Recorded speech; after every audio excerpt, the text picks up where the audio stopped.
محترم مسلمانانو، کله چې تاسو ته پته ولګېده د شعبان میاشت دا راختې ده، نو هم په دغه ټایم باندې که تا د ورځ نیمه بعد پته ولګېده، تا به خپله ولیدله یا تا د چا اطلاع درکړله، نو ته به دا وظیفه صرف یو پیره وکړې. انشاءالله پوره کال به الله پاک د رزق بندوبست تا دپاره وکړي. ستا څومره حاجتونه دي الله پاک به پوره کړي، څومره مشکلات دي الله پاک به ختم کړي، څومره برکتونه دي د شعبان د میاشتې الله پاک به درکړي تعالی، څومره د رمضان المبارک برکتونه دي الله پاک به درکړي تعالی. ځکه چې شعبان دا تیاری محترمو د رمضان دی، او نبی کریم صلی الله علیه و آله وسلم به د شعبان پر میاشت کې ډیره زیاته بندګي کوله. نو زه نن تاسو پر کلیپ کې دو وظیفې هم بس تاسو صرف ستاسو په هغې باندې ټایم لګي انتهایي 10 منټه تاسو را وظیفه وکئ. انشاءالله العزیز محترمو ژوند او تقدیر دواړه ستاسو بدلیږي. وظیفه ډیره د کمال ده، په خپله مو کې ملګرو سره هم شیر کړئ چې هغوی هم دغه ذکر وکړي، نو ستاسو به هم پکې څه وي. نو انشاءالله دنیا پیدا هم پکې ده، د آخرت پیدا دا هم پکې ده. بسم الله الرحمن الرحیم. شروع کوم د ډیر زیات بخونکي او د ډیر زیات مهربان رب په نوم باندې. زه ګواهي ورکوم د دې خبرې چې د الله پاک نه علاوه د عبادت لایق بل څوک نشته. نبی کریم صلی الله علیه و آله وسلم د الله پاک بنده او د الله پاک رسول دی. زما د اسلام ډیرو زیاتو درنو مسلمانانو خویندرونو، نن چې کومه زموږ وظیفه ده انتهایي پاورفل وظیفه ده، انتهایي لاجواب وظیفه ده.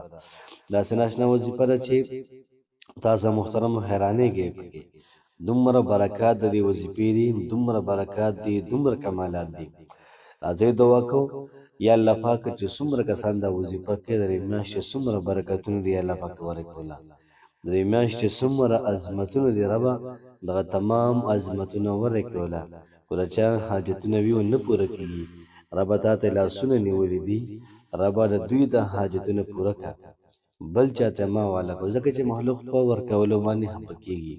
د دوی څومره مشکلات دي ربه تا ته لاسونه نیولي دي، په دعا باندې امین وایي یا الله پاک د دوی تمام مشکلات د ختم کړه.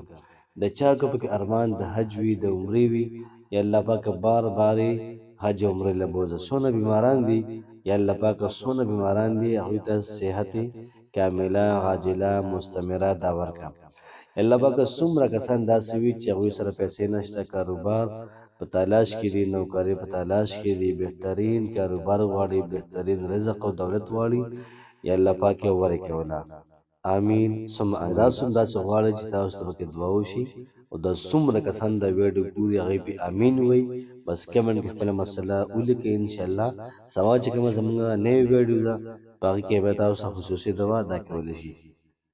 نن چې محترمو زموږ کوم وظیفه ده انتهایي د کمال، انتهایي مجربه، داسې وظیفه ده چې حیرانونکې وظیفه ده محترمه. بس تاسو صرف دومره وکئ چې کله میاشت ووینئ، میاشت مو لیدله او دا وظیفه یو ځل صرف وکئ، او سره دا دویم وظیفه دا یو شپېره وکئ. انشاءالله العزیز ژوند حالات تقدیر هر څه بدلیږي. دویم وظیفه زمونږه محترمو دا د سورة الکوثر ده.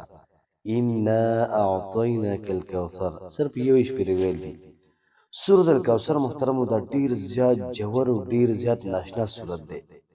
د دې مطلبونه د دې مفهوم وغیره ډیر زیات ناشنا دي. الله پاک محبوبه موږ تعالی حوض کوثر درکړی دی. د دې کې ذکر محترمو د حوض کوثر دی، د محبوب علیه الصلاة والسلام دی. الله پاک ول حوض کوثر ورکړی دی، د قربانۍ ذکر پکې دی، د مونځ ذکر پکې دی، نو ډیر زیات بهترین او اعلی صورت دی. محترمو صرف یو شپېرې تاسو دا وظیفه ادا کولی شئ. د وظیفې ترتیب او طریقه کار به داسې وي چې تاسو به درود شریف لومبی ووایئ، 3 پیرې به درود ابراهیم ووایئ، 3 پیرې، او بیا به د هغې نه بعد سورة الکوثر تاسو یو شپېرې ووایئ. یو شپېرې مې ویلې، بیا به د هغې نه بعد تاسو دا دعا ووایئ کوم تاسو په سکرین باندې دا ښکاري: اللهم بارک لنا فی رجب والشعبان وبلغنا رمضان.